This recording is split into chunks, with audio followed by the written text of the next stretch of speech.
मांगत तुलसीदास कर जोरे, बसहु राम सिय मानस मोरे। राम जी को जानना कठिन नहीं है। सोचते होंगे सभी कि राम का पार कैसे पा सकते हैं, राम को कैसे जान सकते हैं। उन तक तो पहुंचना, उन्हें जानना बहुत कठिन है ना, कतई कठिन नहीं है। राम तक पहुंचना, उन्हें जानना सबसे सरलतम कार्य है। कठिन क्या है? कठिन है इस संसार को जानना, क्योंकि जिस दिन आप इस संसार को जान जाते हैं ये है क्या, जानते ही एक पर्दा हटता है। और राम जी तो सदा हैं, राम जी कहीं दूर थोड़ी ना है। वो तो एक पर्दा पड़ा हुआ है आंखों के आगे संसार का, बस संसार ही संसार दिखता रहता है। राम जी सामने आ भी जाएं तो भी नहीं देखते। कोई बता भी दे कि ये राम है तो भी उसकी बात पर यकीन नहीं आता।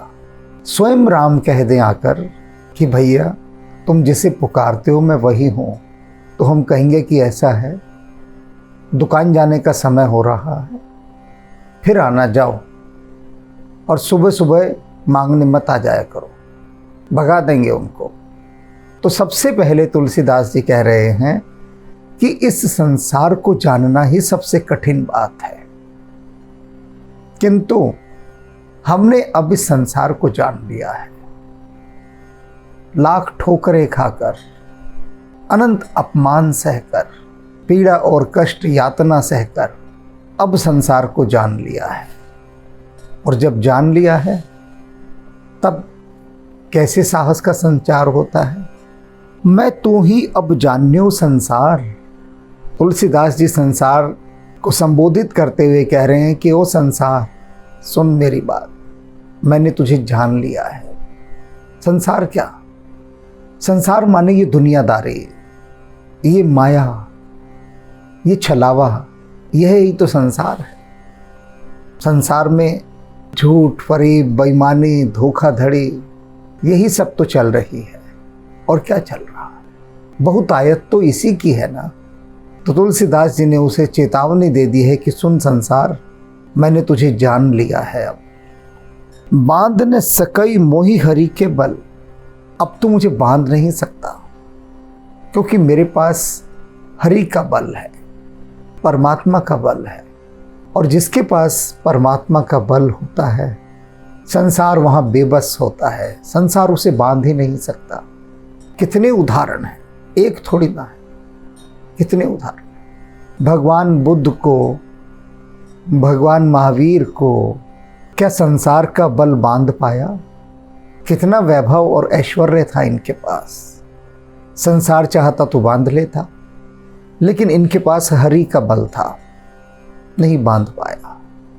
बुद्ध के पास जितना ऐश्वर्य था, और ऐश्वर्य के साथ साथ जो बुद्ध के लिए भोग के साधन जुटाए गए थे, वैसे तो आज तक किसी के लिए नहीं जुटाए गए।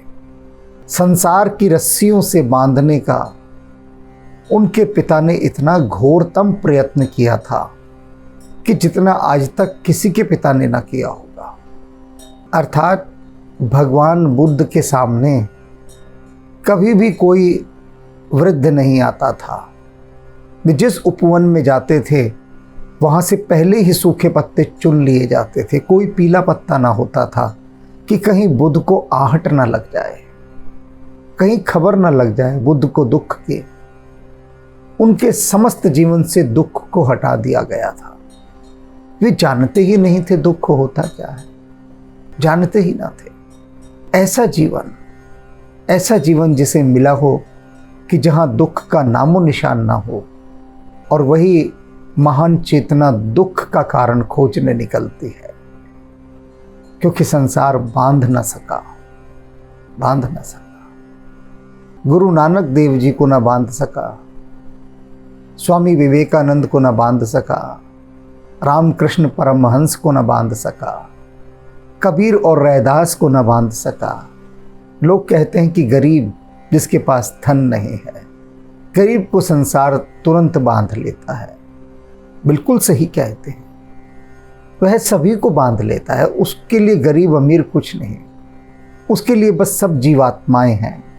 वह सभी को बांध लेता है, लेकिन जिसे हरि का बल मिल गया हो उसे नहीं बांध पाता। कबीर साहब के पास, रैदास के पास, सूरदास के पास, दादू, सैनू, साधना, कितने जने हुए ऐसे, कितने जन। कहाँ बांध पाया इनको संसार? हरि का बल था। तो यहाँ चेतावनी दे दी है तुलसीदास जी ने, बांध न सके मोहि हरि के बल। कि संसार तू क्या सोचता है मुझे बांध लेगा? अरे मेरे पास तो हरि का बल है। प्रकट कपट आगार, तू तो कपट का साक्षात घर है। कपट के घर तू मुझे बांधने चला है। देखत ही कमनीय कछु नहीं पुन किए विचार, तू तो बस देखने में ही सुंदर लगता है, कमनीय। संसार तुझे जब देखो तो लगता है वाह कितना सुंदर है, बस देखने भर का सुंदर है। वास्तव में तेरा कोई अस्तित्व है ही नहीं। कछु नाहिन, तू कुछ भी नहीं है, कुछ भी नहीं है। बस दिखने में सुंदर लगता है, लेकिन तू है कुछ नहीं। पुन किए विचार, मैंने अनेक बार विचार किया इस बात का, और सार यह निकला है कि तू है ही नहीं। तू एक भुलावा है, छलावा है। तू कुछ भी नहीं है, तेरा अस्तित्व नहीं, तेरी बिसात नहीं। कैसे नहीं? जो कदली तरु मध्य निहारत, जो कदली तरु मध्य निहारत, जैसे केले के पेड़ के तने को निहारो तो लगता है उसके मध्य कितना गुदा होगा, बहुत उसके अंदर खाने को मिलेगा। जब निहारो तो कैसा चिकना और कितना सुंदर दिखता है केले का पत्ता। पेड़, विवाह इत्यादि समारोह में, यज्ञों में केले के वृक्षों को रखा जाता है, चारों तरफ उसके स्तंभ बनाए जाते हैं। कितना सुंदर, प्यारा, चिकना, स्निग्ध लगता है कि इसको अगर अंदर से काटेंगे तो बहुत कुछ निकलेगा। किंतु संसार तो केले के वृक्ष के समान है, केले के पेड़ के समान है। जो कदली तरु मध्य निहारत कबहू न निकसत सार, केले के पेड़ के तने को छीलते रहो, कबहू न निकसत सार, उसमें से कुछ भी सार नहीं निकलेगा। वहां सिर्फ परत होती है, एक के बाद एक परत, एक के बाद एक परत। उतारते जाओ, उतारते जाओ। आखिर में देखोगे कि जिस गूदे के लिए हम खोज पर निकले थे, जिस सार के लिए कि अंदर कुछ खाने को मिलेगा, इतना अच्छा है, अंदर तो कुछ भी नहीं मिला, लकड़ी भी नहीं मिली, बस छिलके ही छिलके थे, उतरते का कुछ मिला ही नहीं। तो तुलसीदास जी कह रहे संसार तो बिल्कुल ऐसा है, देखने में बहुत सुंदर लगता है, प्यारा लगता है, लेकिन तेरे अंदर जाते जाओ, जाते जाओ, जाते जाओ, एक के बाद एक परत हटती जाती है, एक के बाद एक परत। मित्रों की, संबंधों की, रिश्तों की, दुनियादारियों की, काम की, हर चीज़ की हाथ कुछ नहीं लगता, कुछ भी हाथ नहीं लगता। तो इसलिए संसार मैं तुझे जान गया हूँ, तेरे लिए जन्म अनेक में फिरत न पायो पार। कहते तुझे जानने के लिए संसार मैंने तो न जाने कितने जन्म ले लिए, कितने जन्म ले लिए, लेकिन तेरा पार नहीं पा सका मैं। अनंत अनंत जन्मों से, अनंत अनंत योनियों में तेरे ही कारण तो भटकता रहा हूँ, तेरे ही कारण तो मैं जन्म लेता रहा हूँ कि शायद अगले जन्म में तेरा पार पा जाऊँ। अर्थात लोग सोचते हैं जो भोगना रह गया है शायद अगले जन्म में भोग ले, हम ये इच्छाएं पूरी कर लें, वह इच्छा पूरी कर लें। एक के बाद इच्छा सारी पूरी होती जाती हैं, पूरी होती जाती हैं, लेकिन फिर नई इच्छाएं जन्म लेती जाती हैं, नई इच्छाएं बिल्कुल केले के पेड़ के समान, एक के बाद एक परत, एक के बाद एक परत, और सार कुछ नहीं निकलता। तो तुलसीदास जी कह रहे हैं कि तेरे खातिर मैंने न जाने कितने जन्म ले लिए, लेकिन तेरा पार नहीं पा सका, बस अब मैं तुझे जान गया हूँ। बात यही समाप्त हो जाती है कि मैंने तुझे जान लिया है। महामोह मृग जल सरिता में है, बोल रही हूँ बार ही बार। और तूने क्या किया है? संसार से कह रहे हैं तूने तो मुझे मृग मरीचिका की नदी में बार बार डुबोया है, बार बार। मृग मरीचिका की नदी अर्थात छलावे की, भुलावे की। कैसे कैसे भुलावों में तूने मुझे रखा, छलावों में रखा, और उनमें मैं गुम होता गया, खोता गया। और तेरे इस भुलावों के कारण मैं कितनी कितनी बार इस मृग मरीचिका की नदी में डूबा हूँ, बारंबार डूबा हूँ, हर बार डूबा हूँ, लेकिन तुझे समझ नहीं पाया। संसार तेरा खेल ही ऐसा था कि तूने मुझे उलझा दिया, लेकिन अब मैं समझ गया हूँ। सुन खल संसार को चेता रहे हैं, कह रहे हैं ओ दुष्ट मेरी बात सुन। शक्ति आ गई ना पीछे, राम जी का बल आ गया। अब जब राम का बल आ जाए तो संसार से तो इसी तरह से बात की जाती है। जिसके पास राम का बल नहीं है वो संसार को ऐसे नहीं कह सकता कि अरे ओ दुष्ट मेरी बात सुन। वह तो संसार के पैरों में गिरेगा, उसके तलवे चाटेगा, गिड़गिड़ाएगा संसार के आगे, हाथ बांधे और कमर झुकाए खड़ा रहेगा। ऐसे सगर्वित होकर नहीं कहेगा अरे दुष्ट सुन। क्या सुन? छल बल कोटि किए बस होई न भगत उदार। ये सुन ले, तू कितने छल बल कर ले, लेकिन भक्त को तू अपने वश में नहीं कर सकता। भक्त का तो उद्धार होकर ही रहेगा, भक्त तेरे वश में नहीं आएगा। कितने छल कपट कर, कितने भी, लेकिन नहीं होगा।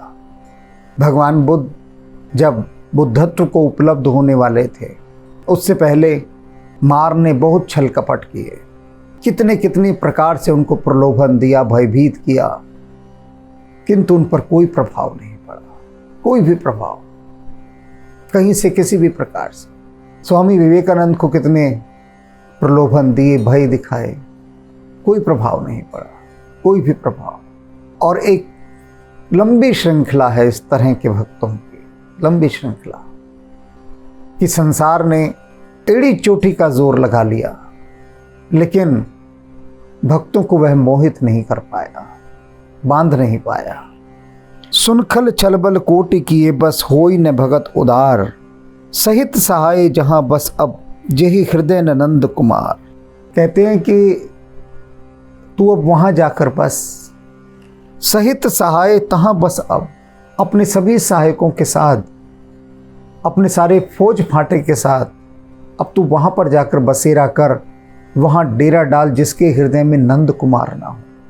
अब यहां समझिए क्या कह रहे हैं तुलसीदास जी, क्या कह रहे हैं कि जिसके हृदय में भगवान कृष्ण ना रहते हो ना, तो वहां जाकर रहे।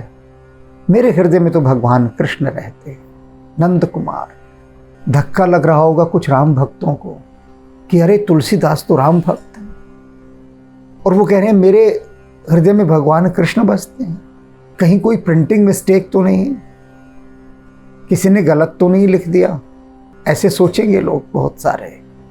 मैंने ऐसे अनेक राम भक्त देखे हैं जो कहते हैं अरे भगवान कृष्ण तो कुछ भी नहीं राम के आगे, कुछ भी नहीं है, जबकि वे यह नहीं जानते कि जो कृष्ण है वे ही राम है, जो राम है वे ही कृष्ण है। ये बात तुलसीदास जी ने यहाँ प्रमाणित की है और अनेक स्थानों पर प्रमाणित की है। वे कह रहे हैं साफ संसार को, माया को, कि तू अपनी सेना के साथ वहां जाकर बसेरा कर जिसके हृदय में भगवान कृष्ण नहीं रहते। अपने हृदय में तो भगवान कृष्ण रहते हैं। तुलसीदास जी स्पष्ट चेतावनी दे रहे हैं, अभेद दिखा रहे हैं सभी को कि राम और कृष्ण एक ही सिक्के के दो पहलू हैं। वही सिक्का है, उसी सिक्के को घुमाओ, एक तरफ राम आएंगे, एक तरफ कृष्ण आएंगे, क्योंकि वे एक ही हैं, भिन्न है ही नहीं। काल क्रम के, कालखंड के अनुसार वो दूसरा रूप लेकर पधारे, अवतरित हुए हैं, वही अभेद। ये जो अभेद यहाँ स्थापित किया, और जिसे ये अभेद आ गया कि राम और कृष्ण दो नहीं हैं, एक ही हैं, उसके ज्ञान चक्षु समझ लीजिए खुल गए।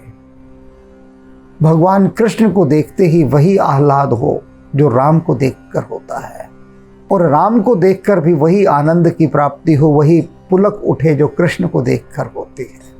जब तक राम भक्त कृष्ण को देखकर नाचेगा नहीं, और जब तक कृष्ण भक्त राम को देखकर मंत्रमुग्ध नहीं हो जाएगा, रास नहीं रचाएगा, तब तक समझ लीजिए अभी भक्ति का सूर्योदय भी नहीं हुआ। अभी भक्ति थोथी है, थोथी है, उसमें सुगंध नहीं आई, रंग नहीं आए, अभी नहीं आए। उस दिन आ जाएंगे जिस दिन राम और कृष्ण के प्रति अभेद बुद्धि आ जाएगी। सहित सहाय तहां बस अब जही न हृदय नंद कुमार, तासुक कर्म चातुरी जो नहीं जाने मरम तुम्हार। कहते हैं दुष्ट वहां जाकर बस जिसके हृदय में भगवान कृष्ण न रहते हों, और तासु करहूँ चातुरी, उसके साथ जाकर चतुराई कर, खेल कर, जो नहीं जाने मर्म तुम्हार, जो तुम्हारा मर्म नहीं जानता हो। अरे मेरे पास अब तू आकर क्या चतुराई करेगा, मैंने तो तेरा मर्म जान लिया है, तुझे अच्छे से पहचान लिया है, अब मेरे सामने तेरी चतुराई नहीं चलेगी, जा कहीं और जा। सो पर डरे मरे रज्जु अहिते, बूझे नहीं व्यवहार। कहते हैं कि सांप को रस्सी समझकर वो लोग मरते हैं जो उसका सत्य नहीं जानते। बूझे न व्यवहार, अनेक प्रयोग किए गए। किसी को रस्सी से डसवाया गया और कहा गया तुझे सांप ने काट लिया, और व्यक्ति मर गया। किसी को सांप से कटवाया गया और कहा गया कि रस्सी थी, उसे कुछ भी नहीं हुआ। तो कह रहे हैं तुलसीदास जी, जो परी डरे मरे रज्जु अहिते, जो रस्सी को सांप समझकर व्यवहार करे और रस्सी के ही काटने से मर जाए, हम वे नहीं हैं। मैं समझ गया हूं तू सांप थोड़ी ना है, तू तो रस्सी है, और सांप जैसा डर दिखाता है, सांप जैसा विष दिखाता है, मैं तुझे जान गया हूं। तू रस्सी वाला सांप है, सचमुच का सांप नहीं है, क्योंकि तू है ही नहीं। तो तुझसे डर के मरने वाला मैं नहीं हूं, क्योंकि तेरा राज मेरे सामने फाश हो चुका है, रहस्य उद्घाटन हो गया है। निज हित सुन सठ, अब कैसी भयंकर चेतावनी दे रहे हैं तुलसीदास जी संसार को। कह रहे निज हित, अपनी भलाई चाहता है तो सुन सठ। ए मूर्ख मेरी बात सुन, अगर अपनी भलाई चाहता है ना तो मूर्ख बात सुन मेरी। क्या सुन? हठ न करहीं जो चाहसी कुशल परिवार। मेरे पास ज़्यादा देर खड़ा होकर जिद मत कर मुझे हराने की। अगर अपने परिवार के साथ अपनी कुशलता चाहता है तो निकल ले यहाँ से। संसार का परिवार क्या है? ईर्ष्या, द्वेष, क्रोध, घृणा, लोभ, मद, मत्सर्य, ये सब इसका परिवार है, परिवार के सदस्य हैं। छल कपट, बहुत बड़ा कुनबा है संसार का, बहुत बड़ा कुनबा। तो उसके कुनबे को कह रहे हैं। अब लोग यहाँ ये ना समझ लें संसार से कि अपना घर परिवार बच्चे। संसार का मतलब है झूठ, फरेब, बेईमानी, धोखाधड़ी, छल कपट, ये मतलब है संसार का। ये पाप कर्म, ये जो संसार में लोग पाप कर रहे हैं ना, अत्याचार कर रहे हैं, सीधा सा समझ, पाप और अत्याचार ये सेना है इस संसार की। और तुलसीदास जी ने स्पष्ट चेतावनी दी है संसार को। कहते हैं निज हित सुन सठ, अपनी भलाई चाहता है तो मूर्ख सुन, अपने परिवार के साथ यहाँ से चला जा, नहीं तो मारा जाएगा। क्योंकि इस हृदय में भगवान कृष्ण का वास है। तुलसीदास प्रभु के दास तज, भज ही जहां मद मार। कहते हैं ये तुलसीदास तो प्रभु का दास है। अब जो प्रभु का दास हो गया वहां तेरा बस नहीं चलेगा। क्यों बेकार मेहनत करता है? और मैं तुझे बता रहा हूं, तू यहां से चला जा। और कहां चला जा? तज भज ही, हमें तो त्याग दे, तू छोड़ दे, कुछ नहीं मिलने वाला तुझे, भक्तों के पीछे मत लग, वहां चली जा। तज भज ही, वहां भाग जा। कहां भाग जा?